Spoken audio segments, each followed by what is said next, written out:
तुझ्या एका मालिकेच्या दरम्यानचा आहे. सो काय सांगशील याबद्दल? हेमांगी ताई सोबतचा. अरे बापरे, it is a very nostalgic.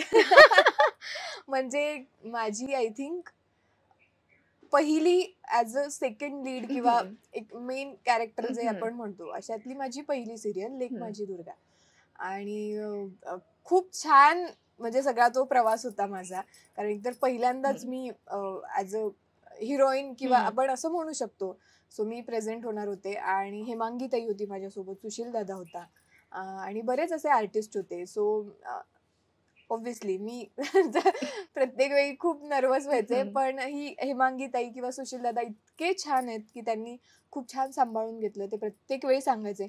आणि हेमांगी ताई म्हणजे ती खूप अशी एनर्जेटिक किंवा म्हणजे तिच्याकडे बघून मला असं वाटायचं की यार मी इतकी लहान असून किंवा म्हणजे जेनझी असून मला काही गोष्टी माहित नाही ज्या तिला माहिती असतात सोशल मीडियाच्या किंवा ट्रेंड्स म्हणा, रील्स म्हणा. तर ह्या सगळ्या ती खूप छान पद्धतीने करते आणि ते खूप असं इन्स्पायरिंग होतं कधी कधी मला. हे पण एका रील्सचाच फोटो आहे. आम्ही ते सेम आम्ही सीन चालू होता आणि लिटरली आम्ही सीनच्या मध्येच एक 5 मिनिटाचा एक गॅप होता, काहीतरी लाइटिंग वगैरे चालू होतं आणि ताई लगेच चल चल चल चल पटकन ही रील करून टाकूया मस्त ट्रेंडिंग मध्ये.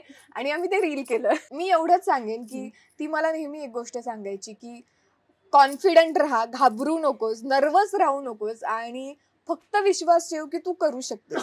कारण त्यावेळी व्हायचं असंच की सेम मी जसं म्हणाले की मी नर्वस असायचे, त्यामुळे मी खूप घाबरायचे. आणि म्हणजे मला येत असून पण मग माझ्या त्या नर्वसनेसमुळे मी कुठेतरी माती खायचे. सो त्यावेळी ती प्रत्येक वेळी मला सांगायची की नाही तुझ्यात पोटेन्शियल आहे पायल, तू करू शकतेस, फक्त कॉन्फिडंट राहा, स्वतःवर विश्वास ठेव.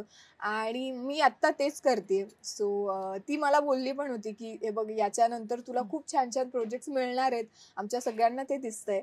आणि येस मी आता ऍज अ लीड करतेय आणि माझी सिरियल पण खूप छान चालली आहे. सो मी तिला थँक्यू म्हणेन की खरंच तू त्यावेळी मला इतकं मोटिवेट केलं आणि इतकं इन्स्पायर केलं की मी ते करू शकले.